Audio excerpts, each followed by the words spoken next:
పురాతన కాలం నాటి ఆలయాలను చూసినప్పుడు నాకు అనిపిస్తుంది, డబ్బులు ఎక్కువగా ఉన్నవాళ్ళు, రిచెస్ట్ పీపుల్ ఈ ఓల్డ్ టెంపుల్స్ని డెవలప్ చేస్తే ఎంత బాగుంటుంది అనిపిస్తుంది. అలా మేము చూసిన ఓల్డ్ టెంపుల్ దాదాపు 1000 సంవత్సరాల క్రితంది. శ్రీ శ్రీదేవి భూదేవి సమేత శ్రీ ఆదినారాయణ స్వామి ఆలయం. ఇక్కడ స్వామి 1000 సంవత్సరాల క్రింద అల్లాని రామాజీరావు అనే భక్తునికి కలలో కనిపించి ఈ అడవిలో తన విగ్రహం ఉందని, దానికి పూజలు చేయమని, దానికి గరుత్మంతుడు సహాయపడతారని చెప్పారు. దాన్ని అలా ఆ స్వామి చెప్పిన విధంగానే గరుడ పక్షి సహాయంతో ఆ అల్లాని వంశస్థులు వెతకగా ఆ స్వామివారు అడవిలో కనిపించారు. ఆ స్వామిని తీసుకువచ్చి గుడి కట్టించి ప్రతిష్ఠించి అప్పటి నుండి పూజలు చేస్తున్నారు. అలా స్వామివారు స్వయంగా వెలిసిన గుడి ఇది.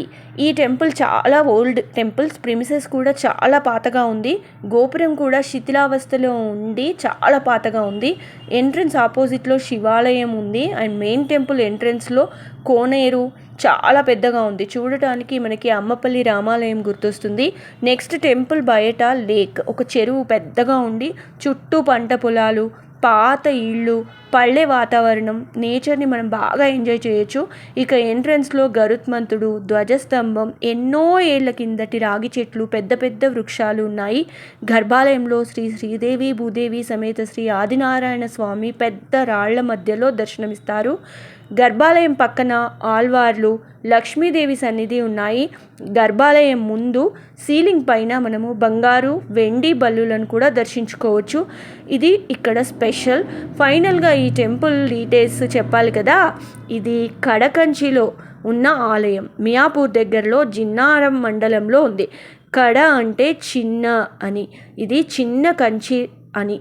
సో ఇది రాను రాను అందరూ కొడకంచిగా మార్చేశారు. కొడకంచి అని పిలుస్తున్నారు. ఇక్కడ పూజలన్నీ కూడా స్వామివారికి కంచిలోలానే చేస్తారంట. మెయిన్ టెంపుల్ ఆపోజిట్లో శివాలయంలో బ్రహ్మసూత్ర శివలింగం, ఆ లింగం కొంచెం గ్రీన్ కలర్లో ఉంటుంది. దాని ముందు పెద్ద నంది ఉన్నారు. అండ్ లోపల అభయాంజనేయ స్వామి వారు కూడా దర్శనమిస్తారు. నేచర్ని ఎంజాయ్ చేస్తూ స్పిరిచువల్ ఆనందం కొరకు తప్పకుండా ఈ కొడకంచిలో ఉన్న శ్రీ శ్రీదేవి భూదేవి సమేత ఆదినారాయణ స్వామి టెంపుల్ వెళ్ళాలి.